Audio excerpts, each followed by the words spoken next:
Hey, pushers, this is Mr. Lawback here. Thanks for joining me. This is going to be a brief video on the era of good feelings. As you can see, this is a famous painting from this time period. If you were to look closely at this painting, you would see that there's a very celebratory atmosphere with many different people in different stages of celebration. You will note that this is an American flag up here. This is a picture of James Monroe, who is the president known for the era of good feelings. The era of good feelings lasted from about 1815 to 1825, the period right after the War of 1812.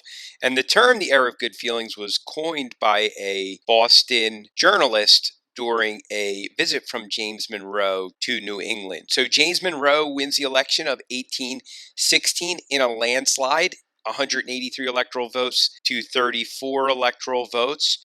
So a very decisive win by James Monroe, and he would become president after James Madison. The era of good feelings, when we think of the era of good feelings, we should think of feelings of patriotism, unity, a post-War of 1812 euphoria and harmony, and of course, increased manufacturing and an economic boom in the United States. So obviously, throughout history, when there are good times, there are also people that are experiencing bad times, but the era of good feelings was seen as a more positive era in U.S. history by historians. The Democratic Republican Party owned U.S. politics. James Monroe, of course, was of this political party. The Federalist Party, after the War of 1812, and particularly the Hartford Convention, where they called for possible secession of New England states, basically disappeared and would eventually reinvigorate itself by a different name. But important to know that during this time, the Democratic Republican Party owned U.S. politics. Panic of 1819 was the first widespread economic panic under the Constitution, and this was caused by overspeculation of Western land, and this raised a lot of concerns, which we'll talk about later. Under Monroe and the era of good feelings, a couple of really big things for us to think about. The Missouri Compromise was agreed to. There were many good treaties that the U.S. entered in with Spain and Great Britain. Prior to this, and one of the causes of the War of 1812 was that the U.S. was being bullied by many of the world powers, especially Great Britain. And the Monroe Doctrine, of course, written mostly by John Quincy Adams, was certainly a big event during this time. A big part of the era of good feelings was a man named Henry Clay. At the time, was in the House of Representatives, and he called for the American system. This is also known as economic nationalism. He felt the federal government should take a very active role in helping grow the economy of the United States. So Clay's American system called for three things. First, it called for protective tariffs, and this passed in the form of the tariffs of 1816. This was one of the early Buy American policies, where it would force American consumers to buy American goods as opposed to foreign imports. And these tariffs would help support this American system. Second part of the American system called for a new national bank, or the second bus. Remember, the first bus had expired years earlier, and the call for the second national bank was to ensure national stability of currency and the economy. Internal improvements. Clay called for internal improvements and that the federal government should take the role on this. And this was a very controversial thing. Many people, including Madison and Monroe, felt that it was the job of states to provide for internal improvements. Clay called for the federal government to take an active role in roads, like the National Road, which ran through part of Pennsylvania. Canals, the Erie Canal was built during this time, but it was financed mostly by private industry and the state of New York. Turnpikes and military defense. So these were three items that Henry Clay's American system called for. Henry Clay was known as one of the great compromisers of the United States, and we will take a look at a future compromise that he called for as well. And Henry Clay ran for president several times, but never actually became president. He was a very notable member of Congress from Kentucky.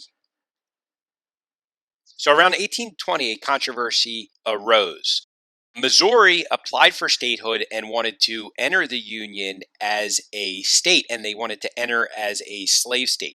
Missouri would be the first state that would officially become a state out of the Louisiana Purchase. So this became a very controversial event because prior to this, the balance between slave states and free states was equal in Congress. So, how could Missouri be added as a slave state without upsetting the balance of power in Congress?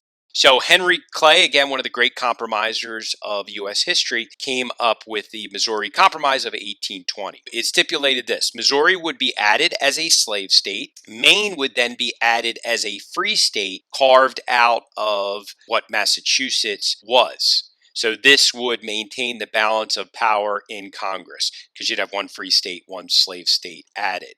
Also, it stipulated the 3630 line, which we'll take a look at in a moment. During this whole process, the Talmadge Amendment was proposed by the North, which would call for the gradual emancipation of slaves in the state of Missouri.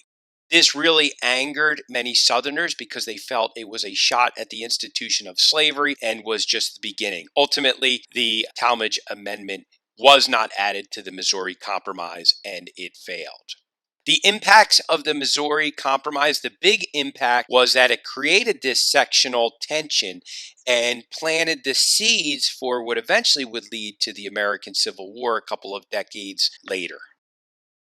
So here's a map to take a closer look at the Missouri Compromise. So as you can see, these states up here would be free states. Of course, Maine was added in 1820 as part of the compromise. It would be added as a free state. And here is Missouri that would be added as a slave state. This is the 3630 line, which stated that all states that entered above this line would be free states, and any states entering below this line could be slave states. And then here is the Mason-Dixon line. Simply by looking at this map, you can see that the divide between North and South already had begun. So looking out here to the darker shaded colors, this was Spanish territory, so this was in 1820 was not yet part of the United States, and this area up here was, which would be known as the Pacific Northwest these days, was jointly occupied by Great Britain and the United States. And over here is a picture of a younger Henry Clay who had his full head of hair, and you can see he is holding a balance with Missouri and Maine being the balance, meaning the balance of power between slave and free states in Congress.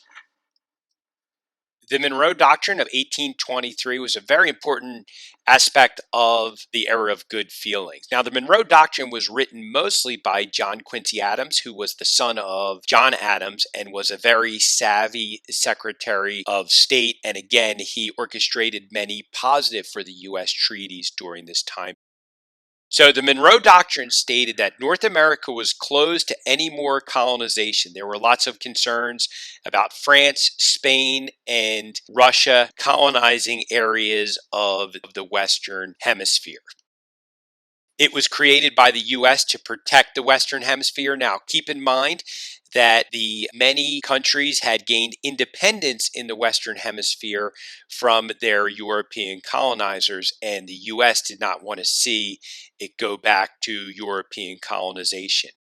An attempt of colonization by a European power would be deemed a threat to the United States and would be treated that way, basically saying that colonization would be an act of war against the United States. In return, the United States would stay out of European affairs. As U.S. history would go on, this would become a very important point that the U.S. tried to uphold.